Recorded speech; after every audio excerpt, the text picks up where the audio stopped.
Les marchés avec CMC Markets, trading de CFD sur action, Forex et indices.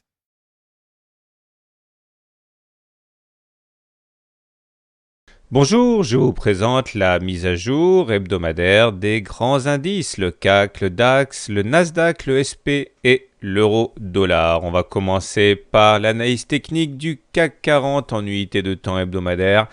Et la pression haussière est maintenant clairement neutralisée. Elle était jusqu'à présent simplement affaiblie, mais on a vraiment des signes précurseurs d'une consolidation plus importante. Regardez, sur le plan du MACD, il y a un croisement de signal, ça ce n'est pas bon. Surtout que dans le même moment, le stochastique s'enfonce sous la zone des 50 et il est en dessous de son signal, c'est pas bon non plus. Et ce que vraiment je n'aime pas cette semaine, c'est le momentum qui bascule négatif. Regardez la dernière fois que ça s'est produit, il s'est agi d'un faux signal, mais la fois d'avant, ça nous a vraiment amené à un contexte assez difficile pour l'indice parisien. Donc, il faut prendre cette semaine comme vraiment une semaine charnière en termes d'analyse technique sur le CAC. Quand on regarde l'analyse purement graphique du CAC 40, on voit qu'une fois de plus, la sollicitation des supports a été assez forte. Heureusement, la médiane de la fourchette d'Andrews a bien tenu. Elle a aussi tenu ici, avant finalement de céder lors du troisième assaut. On est peut-être en train d'assister à un schéma assez similaire avec une sollicitation de la médiane. Il faut espérer qu'elle tienne. On a été aidé dans le support par les 61,8% de retracement de Fibonacci. Ils se sont mis à deux, la médiane et les 61,8% de retracement de Fibonacci pour stopper la baisse. On pourra éventuellement se rassurer en regardant la hauteur, la longueur de la mèche basse qui montre qu'on a vraiment terminé beaucoup plus haut que les plus bas de la semaine, puisqu'au plus bas de la semaine, on est allé jusqu'ici et on clôture finalement là. Donc c'est pas mal, mais on voit clairement que les baissiers ont pris l'initiative. Quand on regarde l'analyse Ishimoku, eh bien, quelque part, on a le même sentiment, c'est-à-dire que nous avions nos deux sentinelles, qui étaient la Kijun, qui avait bien tenu jusqu'à présent, et la Tenkan aussi. Mais cette semaine, c'est la fin. La Kijun est cassée, la Tenkan est cassée aussi. Et ce n'est finalement que sur le nuage qu'on a réussi à reprendre nos esprits. Un petit peu comme ce qui s'est passé ici. Une fois qu'on a eu cassé la Tenkan et la Kijun, eh bien le nuage s'est retrouvé être le support en dernier ressort. Il a bien joué son rôle cette semaine, mais vous l'avez vu, les indicateurs techniques sont extrêmement dégradés. Donc il y a de fortes chances pour qu'il y ait une nouvelle sollicitation du nuage cette semaine qui arrive. Sur le DAX, c'est pareil, en pire. C'est-à-dire que là aussi, la pression haussière semble complètement neutralisée.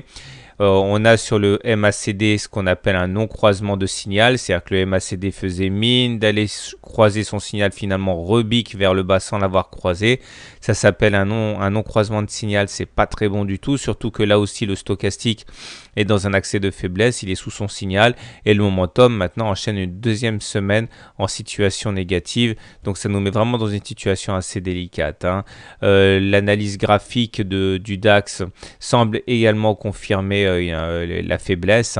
La médiane de la fourchette d'Andrews n'a pas été sollicitée cette semaine, mais on dirait que les cours ont envie d'y aller, comme ça a été le cas lors des séances des semaines de juillet 2014, donc juillet dernier.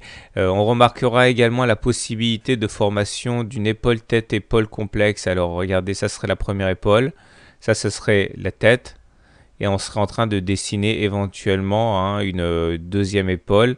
Alors, il faut savoir qu'il ne faut pas tout de suite anticiper la formation de cette épaule tête-épaule, puisqu'il faudrait encore casser à proprement parler la ligne de coût ici qui est constituée par cette zone de support globalement entre 8900 et 9000 points sur le DAX, mais si on devait casser cette zone de support, on reviendra sur ça le cas échéant, la baisse risque d'être beaucoup plus conséquente, on y reviendra plus tard.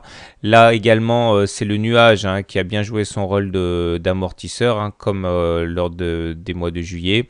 On a cassé la Kijun, on a cassé la Tenkan, mais finalement le nuage a permis de se ressaisir sur le DAX. Donc faire bien attention parce que les attaques baissières sont vraiment bien en place. Heureusement les supports sont là, mais ils vont être sans doute encore sollicités cette semaine.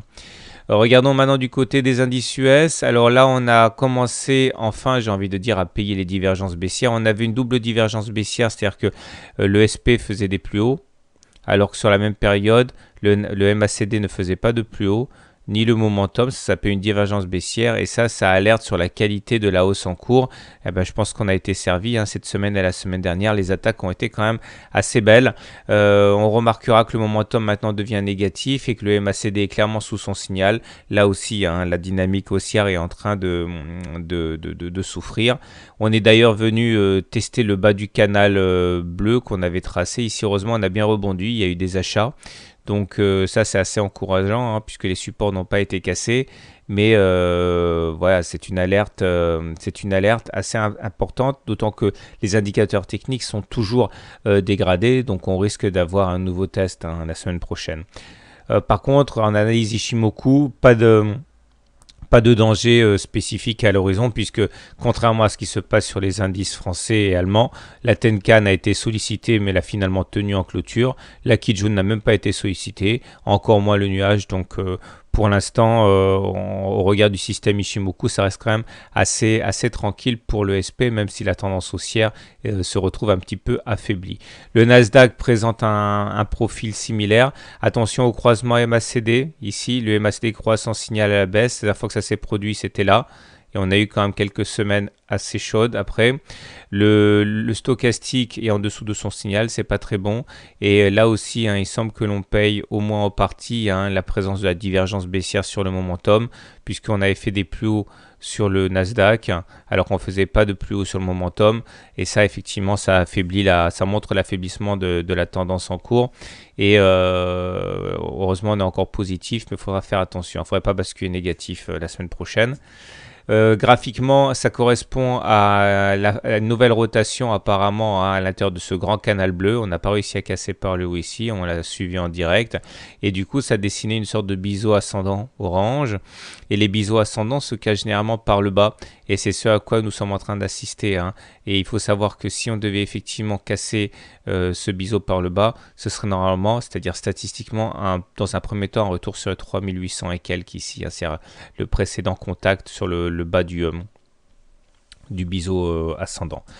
En termes d'analyse Ishimoku, comme sur le SP500, pas d'alerte notoire. On a bien sollicité la Tenkan, mais elle a parfaitement joué son rôle de support, comme ici ou comme là. On est toujours au-dessus de la Kijun, au-dessus du nuage, donc pas de problème. On va terminer avec l'analyse de l'euro-dollar qui n'en finit pas de décevoir, et c'est vrai que les commentaires de Draghi ne semblent pas montrer a priori à court terme les signes d'un redressement de l'euro-dollar, puisqu'il est prêt effectivement à racheter des actifs bancaires, donc ça veut dire de la création monétaire. On se retrouve donc avec une dynamique très baissière, on enchaîne les plus bas, le MACD toujours sous son signal, le stochastique sur des niveaux très très bas dans la zone de survente, et le momentum est négatif. Là aussi, on retrouve cette figure en biseau ascendant qui a été cassée, comme de manière très statistique, on casse les biseaux ascendants par le bas. Et les différents objectifs ont déjà été touchés, notamment la dernière zone de support en date, c'était les 1,26, 1,28, elle a été enfoncée aussi. Ce qui nous amène maintenant à un grand objectif de moyen terme, les 1,22 ici correspondant à cette oblique de support ascendante qui date de 2010. Et pour terminer sur Ishimoku, on voit que c'est une confirmation de ce qui se passe. On est sous le nuage, sous la Kijun, sous la Tenkan, la Chinku est en dessous des prix, donc pas de doute, on est baissier et ça confirme en fait les autres analyses. On va sans doute aller plus bas. Voilà, je vous souhaite une très bonne semaine, de bons trades et je vous dis à la semaine prochaine pour la mise à jour des grands marchés